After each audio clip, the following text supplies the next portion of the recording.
Good morning student, hope all of you doing well. बच्चों, आज हम पढ़ेंगे administration. Politically Aryans were divided into tribes और जन। आर्यंस जो है वो ट्राइब्स और जन में डिवाइडेड थे। Each tribe was headed by a king called Rajan. Her tribes का एक राजा हुआ करता था जिसे राजन कहते थे। This was not a hereditary position. The Rajan were selected by the member of his tribe. Heredity मतलब होता है वंश के आधार पर नहीं चुना जाता था राजा। जो हेड होता था ट्राइब्स का उसको राजन कहते थे। The king was the protector of his tribe. राजा जो किंग होते थे वो अपनी ट्राइब्स के प्रोटेक्टर होते थे। He protected his cattle, fought wars and offered prayer to gods on behalf of the tribes. वो अपनी कैटल, वहाँ जो भी उनका पूरे ट्राइब्स होती थी उसकी कैटल की प्रोटेक्ट करना, वॉर को लड़ना, साथ साथ गॉड्स जो प्रेयर्स होती थी ग्रुप्स में होती थी उनको ऑर्गेनाइज कराना अपने ट्राइब के बिहाफ पे राजन किया करता था। सेनापति was in charge of military responsibilities and the Purohit was given the responsibility for managing religious duties. सेनापति जो थे वो मिलिट्री रिस्पॉन्सिबिलिटीज़ को इनके इंचार्ज थे। पुरोहित जो थे वो रिलीजियस ड्यूटी को ऑर्गेनाइज करते थे। The political system was democratic and the member of the Jan took part in decision making through two popular assemblies, सभा एंड समिति। जो पॉलिटिकल सिस्टम था वो पूरी तरीके से डेमोक्रेटिक था। जो भी मेंबर होते थे वो जन जो थे उनको जन बोला जाता था और वो सभी असेंबलीज़ में पार्टिसिपेट करते थे। पर्टिकुलरली 2 असेंबलीज़ होती थी, सभा एंड समिति। समिति consisted of all the people. समिति में क्या थे? समिति में सभी लोग थे उस विलेज के। और जो सभा होती थी वो कुछ सेलेक्टेड लोगों की ग्रुप्स होता था। Perhaps the council of Elder, जहाँ तक देखा जाता है कि जो समिति थी उसमें तो सभी लोग होते थे विलेजर के। सभा में जो ट्राइब्स के जो बड़े लोग होते थे वो उसके मेंबर होते थे।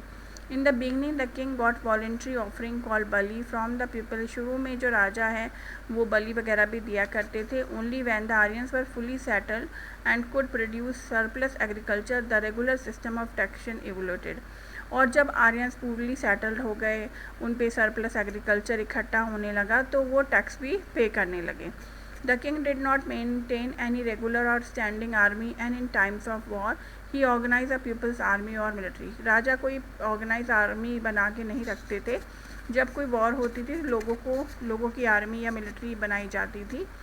But as kingdom become more powerful economically gradually regular standing army were set up. लेकिन जैसे जैसे किंगडम्स जो राज्य हैं वो पावरफुल होते चले गए इकोनॉमिकली तो एक रेगुलर आर्मी बनाई जाने लगी। उनकी जो मटेरियल लाइफ थी वो कैसी थी? कैटल रेयरिंग, एग्रीकल्चर जो था वो मेन ऑक्यूपेशन था आर्यन का। Rigveda mention a variety of occupation. Rigveda में बहुत सारे ऑक्यूपेशन दिए गए हैं जैसे कि कारपेंट्री है, चौरट मेकिंग है, वीविंग है, पोट्री है, लेदर वर्क है। They knew about the use of metal. उन्हें मेटल का यूज़ करना आता था। Copper was one of the first metal to be used by the Vedic people. ने जो सबसे पहले मेटल यूज़ किया था वो कॉपर ही था। Weaving was mainly done by women. The Aryans also produced different type of pottery, black and red ware and painted grey ware. वो लोग डिफरेंट टाइप की पेंटिंग करते थे, कोई ब्लैक, रेड और ग्रे कलर में थी।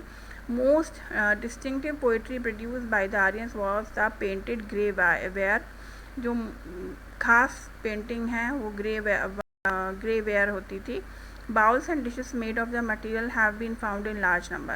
They were used by rituals and the domestic purpose. वो लोग डोमेस्टिक पर्पस के लिए रिचुअल्स वगैरह भी मनाते थे। Toward the end of Vedic period, a new metal iron was discovered by the end. और लगभग वैदिक पीरियड के एंड में एक नया मेटल आयरन भी जो है आर्यंस के थ्रू बनाया गया। Excavations show that Aryan weapons such as arrowhead, spearhead and iron axe were in use. As iron was a strong metal than copper or bronze, it could be used by clearing forests and for making weapons of iron. Iron means लोहा, तो iron जो है वो एक strong metal था copper और bronze के compare में। तो जो आयरन का यूज़ है वो जंगलों को काटने के लिए, हथियार बनाने के लिए किया जाने लगा। With the discovery of iron metal making become an important profession. जैसे आयरन की खोज हो गई, जैसे आयरन बनाना, लोहा बनाना, लोहे से सामान बनाना उन्होंने सीख लिया, तो ये इससे क्या हुआ, मेटल वर्किंग एक बहुत ही इम्पॉर्टेंट प्रोफेशन बन गया। सोशल डिवीज़न कैसा था? In the Rigvedic period difference based on occupation started. Rigveda में जो है उनके काम, ऑक्यूपेशन मतलब होता है व्यवसाय, जैसा लोग काम करते थे उसके हिसाब से डिफरेंस था। Priest, scholars and teachers were called the Brahmins, the warrior and administrator were called Kshatriya, the common people involve in production such as agriculture, craft and trade were called Vaishya, as the lowest rung of the social ladder was the Shudra, whose duty was to serve the upper caste. जो social division था वो जन्म के आधार पे नहीं था, काम के आधार पे था।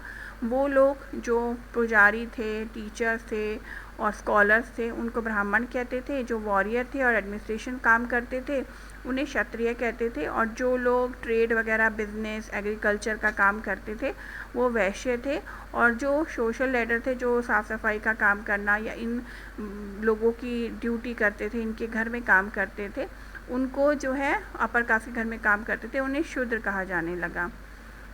People will had the freedom to choose their occupation. लोगों को स्वतंत्रता थी अपना ऑक्यूपेशन चुनने की। Hymns from Rigveda said, I am a poet, my father is a physician and my mother is a grinder, earning livelihood through different means, we live together. एक ऋग्वेद की एक हेम्स में कहा गया है कि मैं एक पोएट हूँ, मेरे फादर एक डॉक्टर है, माई मदर इज़ एक ग्राइंडर है, और हम सब लोग अपने अपने काम करते हैं अपनी जीविका चलाने के लिए। तो इस हेम से पता चलता है कि फैमिली अलग अलग ऑक्यूपेशन चूज़ कर सकती थी। रिलीजियस बिलीफ क्या है? लाइक एंशिएंट पीपल, आर्यंस जो हैं वो नेचर यानी कि अग्नि, सूर्य, वरुण और इंद्र, इनके मीनिंग लिखे हैं, को पूजा करते थे। The Aryans offered prayer and sacrifice, Aryans prayer करते थे, बलि वगैरह भी देते थे। देवर फ्यू रिचुअल्स, कुछ ही प्रथाएं होती थी। But the Aryan settle down, offering and sacrifice become elaborate. लेकिन जैसे जैसे आर्यन सेटल्ड हो गए ये जो रिचुअल्स बिलीव हैं ये भी बढ़ने चले गए और बहुत कॉम्प्लेक्स हो गए धीरे धीरे। नाउ न्यू गॉड्स, नए नए गॉड्स की पूजा करने लगी। ब्राह्मण जो हैं वो जो ब्रह्मा है उन्हें क्रिएटर ऑफ द यूनिवर्स कहा जाने लगा। विष्णु जी को जो हैं वो पालन करता, और शिव को डिस्ट्रॉय बोला जाने लगा। The king began to perform large community sacrifice, राजा बड़े बड़े कम्युनिटी सेक्रीफाइस करता था। प्रिंस जो है वो रिचुअल्स काम करता था, और काउ, हॉर्स, गोल्ड और क्लोथ्स जो है उसको मिल भी जाते थे राजा से। प्रिस्ट जो है वो इंजॉय करता था पावर और प्रेस्टीज को, यानी जो ब्राह्मण होते थे वो अपनी पावर और प्रेस्टीज को इंजॉय करते थे।